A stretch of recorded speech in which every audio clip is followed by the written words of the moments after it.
Clasificación A. Apto para todo público.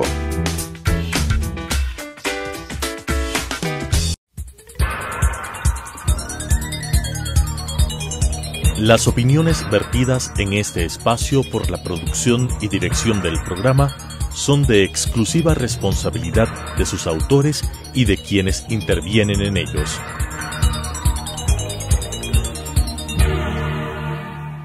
Telesucesos Canal 29 presenta Enfoques, pensamiento libre y crítico.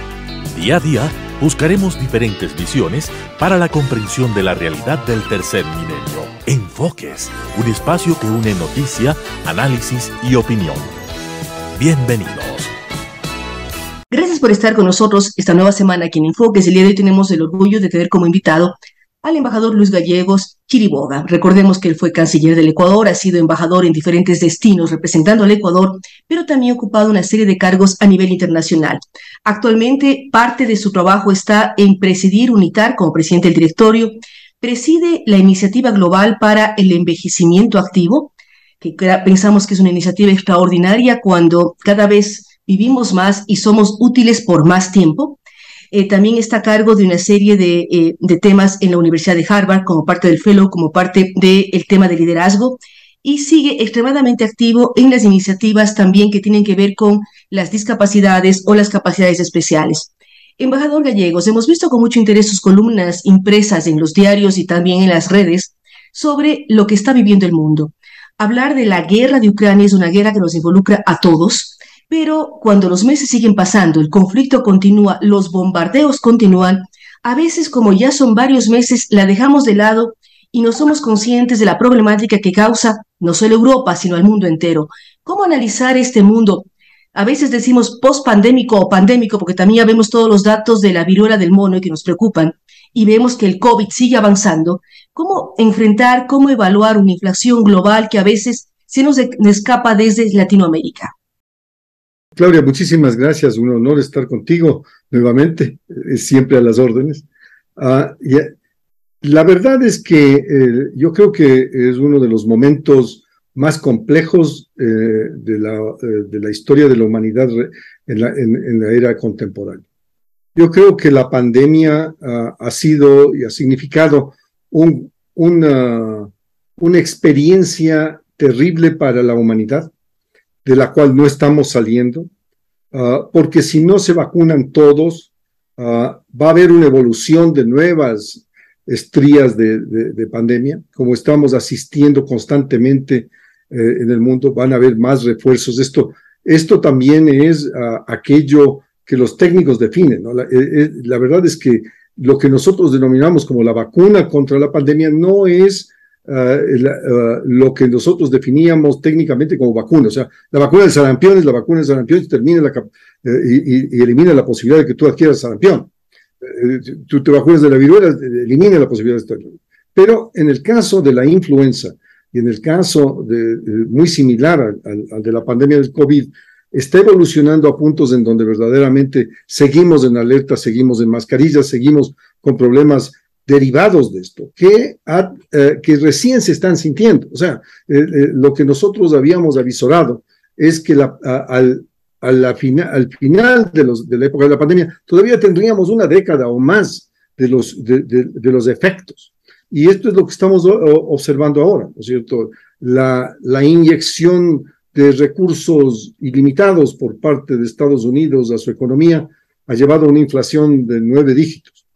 Están desesperadamente tratando de rebajar la inflación en Estados Unidos de 9 a 2, por lo cual han aumentado al doble el interés, y esto ha traído una recesión. Técnicamente están en recesión, pero obviamente las autoridades americanas dicen que los niveles de empleo y otros indicadores no tipifican una recesión. Pero para un país como el nuestro, como el Ecuador, para aterrizar este tema de la pandemia, obviamente la pandemia, siendo un país dolarizado, ha incrementado los costos de producción, va a incrementar los precios de importaciones que tenemos nosotros. La pandemia ha afectado las cadenas de producción globales, ha puesto seriamente en duda la globalización, ha significado que verdaderamente nosotros estamos inmersos en un mundo que considerábamos que el flujo de mercancías podía solucionar los problemas, y esto ha traído también temas tan complejos como la limitación de exportaciones de productos fundamentales de otras economías. Si a esta pandemia, que además ha traído una enorme frustración... Voy a interrumpirle, embajador, aquí, porque pensamos que el tema de la pandemia sí vale la pena conversar más para involucrarnos en el tema de guerras. Cuando hablamos de la importancia de vacunarse permanentemente y de irse poniendo refuerzos, de momento hablamos de 5 o 6 meses, seguramente en 1 o 2 años serán refuerzos anuales para el COVID, porque tiene nuevas variantes, igual que la influenza. Cada persona casi lo recibe de manera diferente y necesita mayor refuerzo en su sistema inmunológico. Usted habla de la recesión en Estados Unidos y a veces, y de la inflación además. ¿Cómo hacer que la ciudadanía ecuatoriana entienda que nos afecta al ser un mundo globalizado y al estar además nosotros dolarizados? Otro tema extremadamente complejo es el tema de los containers, que empezó a vivir en la pandemia, y de pronto vemos que recursos al Ecuador no vienen porque no somos un gran importador, y por lo tanto somos algo colateral para ciertos bienes que tienen que llegarnos al país. ¿Cómo hacer que todo eso entendamos como población ecuatoriana y sepamos los problemas que enfrenta el Estado, enfrenta el gobierno, enfrenta el comercio de venta y de compra en el país? Tienes toda la razón, Claudia. En verdad, el precio de los contenedores es un fenómeno que nadie esperaba. O sea, un contenedor que normalmente puede costar entre 800 y $1,200, hoy está en 10,000 a 12,000. Y si le consigue, porque también es el problema. Y si le consigue. No hay containers, están bloqueados en los puertos de tal sitio, están produciendo containers para ver si... ¿no? Pero el presidente Biden llamó la atención a las empresas navieras que habían subido los costos de sus containers 1,000 por uno. Por lo tanto, estamos frente a efectos de la pandemia, sumados a lo que vamos a conversar con el ataque de Rusia a Ucrania, que han traído unas distorsiones económicas extraordinarias en el mundo y que obviamente nos afecta a los ecuatorianos. Nos afecta a los ecuatorianos porque nosotros somos importadores de muchos. Inclusive somos importadores de carburantes. O sea, nosotros producimos petróleo crudo y vendemos petróleo crudo. Podemos producir una cantidad de nuestras refinerías de carburante, de mala calidad además, porque tenemos que mezclar con otros carburantes. Pero ciertamente nosotros importamos carburantes. El añadido, quizás el ejemplo más crítico de esto, es el trigo. En vista de la guerra, la afectación a las exportaciones de Ucrania y Rusia de trigo y aceite de girasol y este tipo de cosas, que van a otros mercados. O sea, no necesariamente quiere decir que el trigo de Ucrania venía al Ecuador, eso no es exacto, pero iba a 75 países en África y en Asia.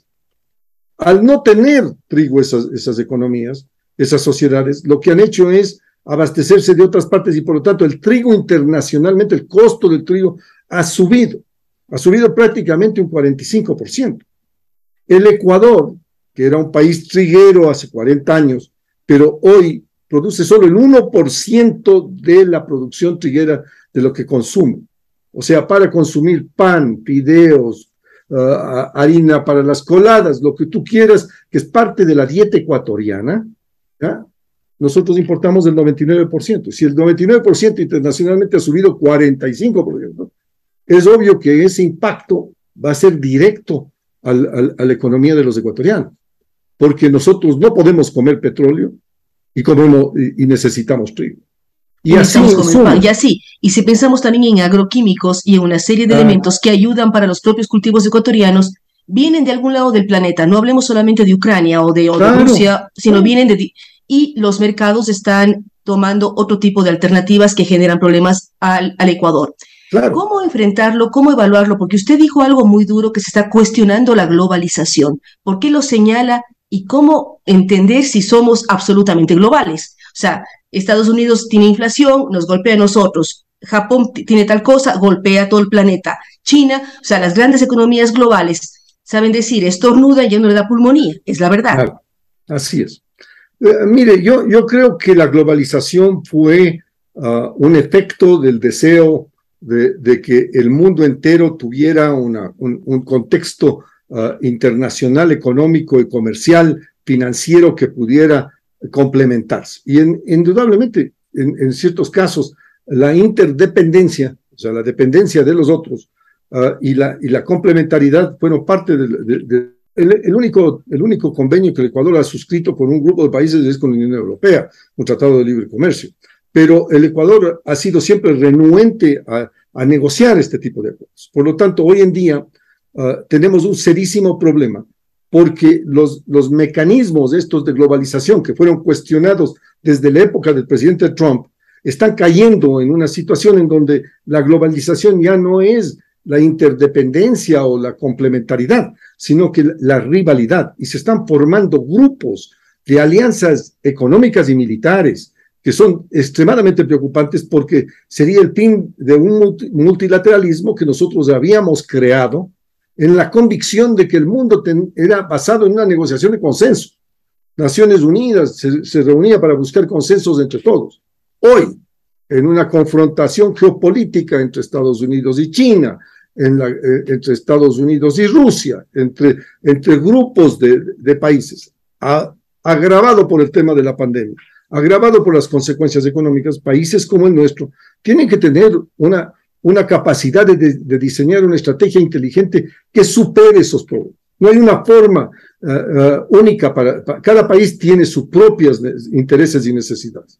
Nosotros vamos a tener que jugar un papel importante de saber cuáles son esos intereses, cuáles son las necesidades que fundamentalmente son la alimentación, el tema de salud, insumos de salud que también han subido extraordinariamente, el tema de abastecimiento de nuestros sectores productivos, porque como usted bien dice, si colapsa la entrega por parte de plantas de fertilizantes que estaban en los países en conflicto, el efecto es que nosotros no tenemos fertilizantes para nuestro sistema productivo y por lo tanto vamos a producir menos y de menor calidad. Por lo tanto, todo ello refleja un mapa de una serie de problemas de un campo minado, que lo importante para los gobiernos de América Latina, que están en una situación política crítica.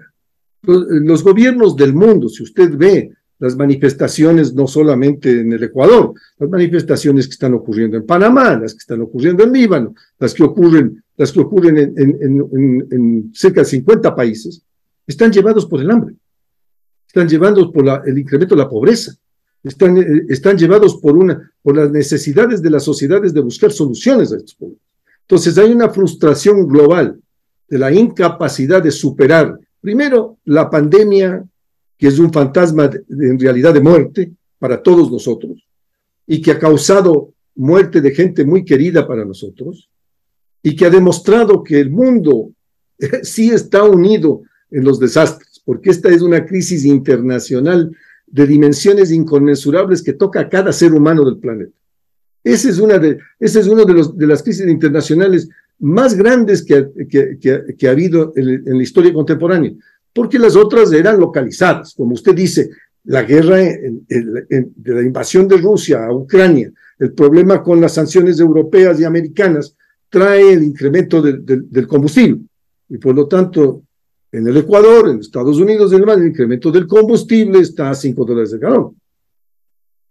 Pero es así, y vemos, usted pone el ejemplo de la pandemia, que un virus que nace en China, que alguien se contagia y de pronto el mundo se encierra, tuvimos la cuarentena global, que es algo impensable, pero ahora ya empezamos a comprender que tenemos esos riesgos reales. La gripe española fue casi encerrada en España, si pensamos en el siglo XX propiamente, sí llegó a otros lugares, pero fue básicamente Europa. Pero ahora sentimos que todo es global y la guerra, embajador, ¿cómo nos involucra? Y también usted está hablando de la nueva ubicación o los nuevos bloques de países, ¿cómo entenderlos? Y cómo entenderlos como país que debe negociar con todos, vender nuestros productos, tener buenas relaciones, pero cómo entender este nuevo armado de la geopolítica que a veces se nos escapa y no logramos entenderlo. Bueno, yo creo que hay una crisis global que no es solamente ecuatoriana. Yo creo que esa simpleza parroquial de decir es culpa del gobierno, es culpa del señor Lazo, culpa del fulano. Nos encanta a nosotros culpar a las personas. Mire, Estados Unidos está atravesando una crisis de su democracia sin parangón en los tiempos recientes. Va a tener elecciones en noviembre. Están tratando desesperadamente de reducir la inflación y reducir el costo de la gasolina por las implicaciones políticas que ellos tienen, y tienen una rivalidad con China que se acaba de agravar por el viaje de la presidenta de la Cámara de Representantes a Taiwán.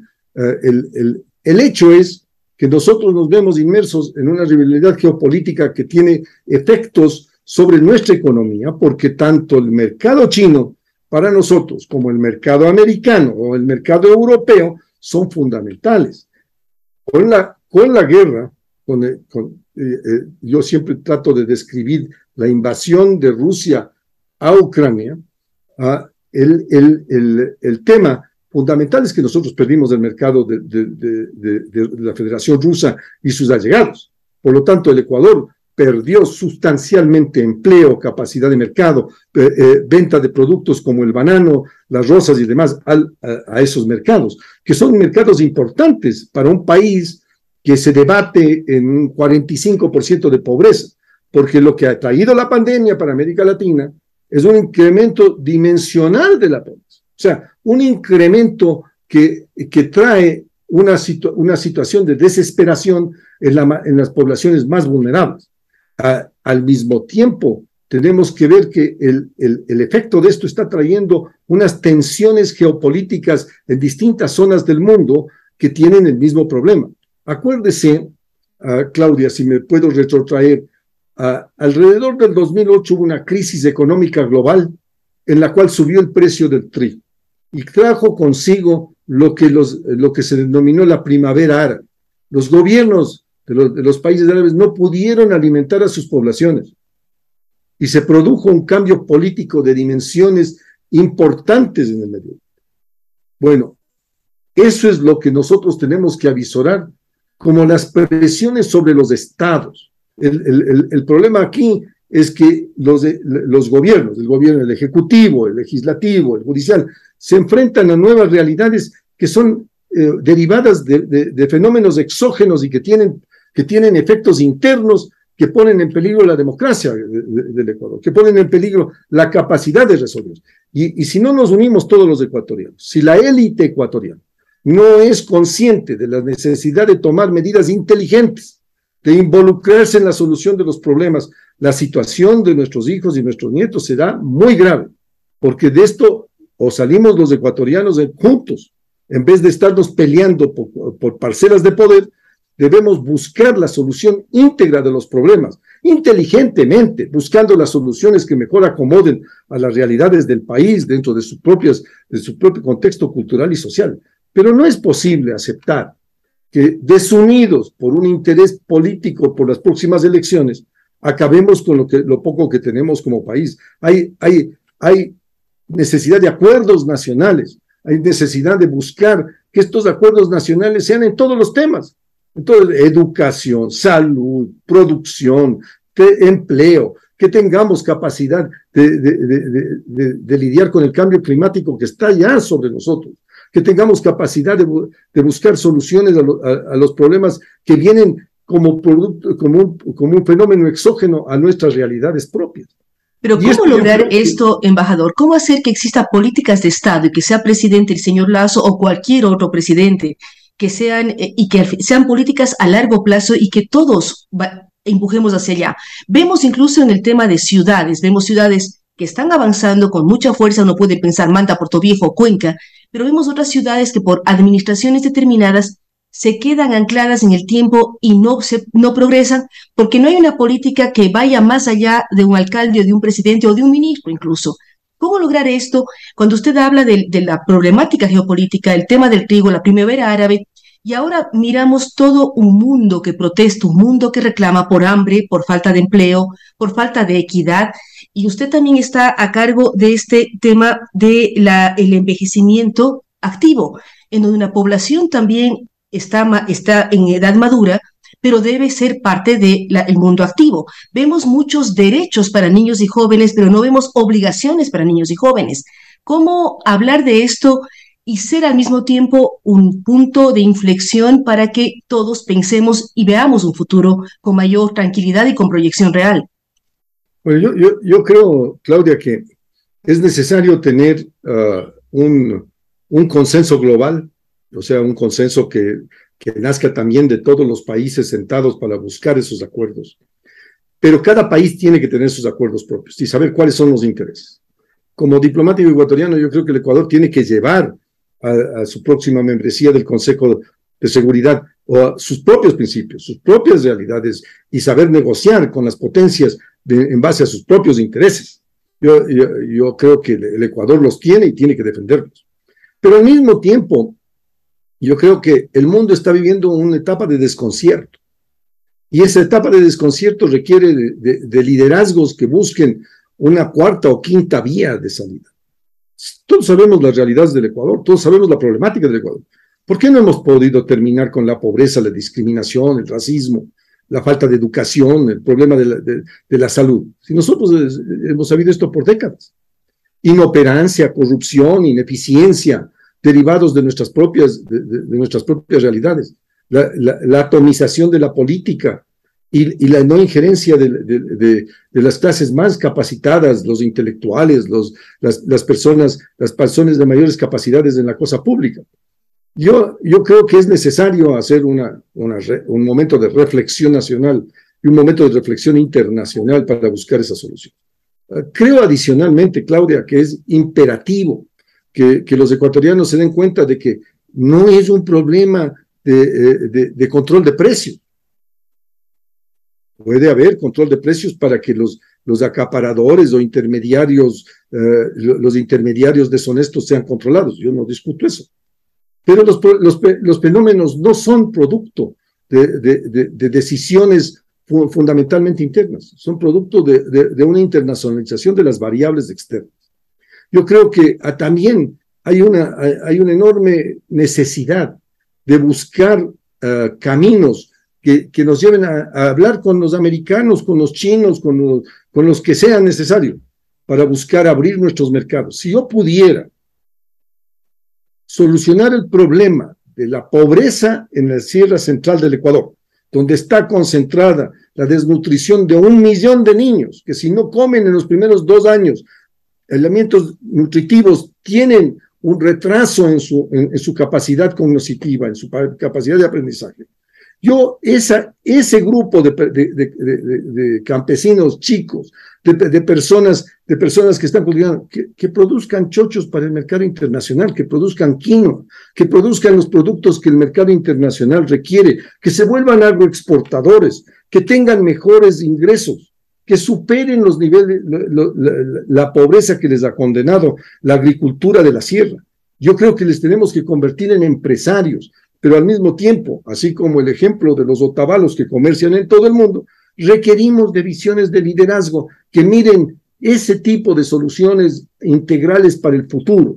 No es posible que nos sentemos a ver si solucionamos el problema momentáneo. El problema momentáneo va a regresar, porque las realidades no dependen de las decisiones del Ecuador, dependen de las decisiones que ocurren en el mundo. Y si usted ve lo que está ocurriendo en América Latina en su contexto, ve los mismos problemas nuestros, con dimensiones distintas y distintas particularidades, que están buscando soluciones a los problemas, pero cuyos pueblos reclaman fundamentalmente alimentos, medicinas, empleo y mejor bienestar para el futuro de sus hijos. Un futuro que nosotros no tengamos que tener caravanas de migrantes hacia el mercado americano, que ya en este punto parecería estar saturado en muchos de los casos. Entonces, es un problema de unas dimensiones históricas que requiere del análisis, del contexto, de la realidad nacional e internacional y la búsqueda de soluciones ilustradas en consenso entre los ecuatorianos. Somos un país pequeño de 18 millones de personas. Los problemas nuestros son manejables, es un país rico.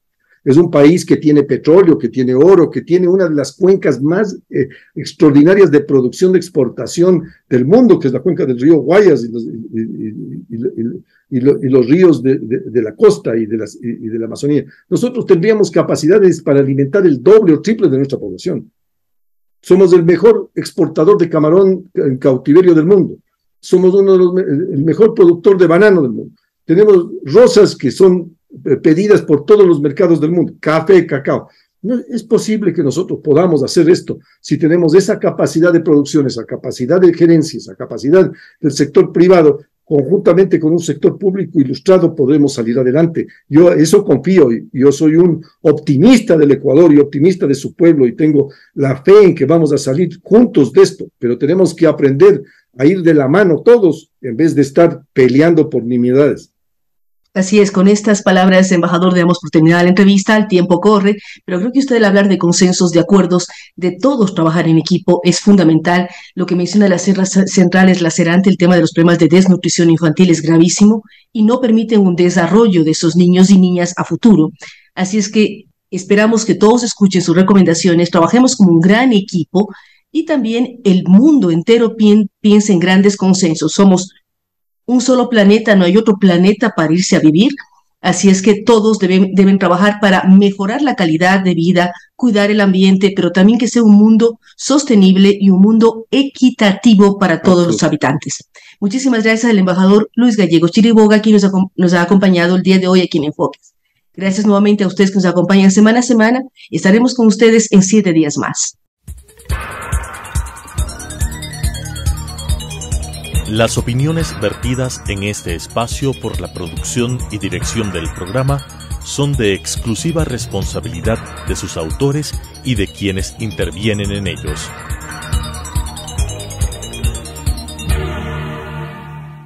Telesucesos Canal 29 presentó Enfoques, pensamiento libre y crítico. Día a día buscaremos diferentes visiones para la comprensión de la realidad del tercer milenio. Enfoques, un espacio que une noticia, análisis y opinión.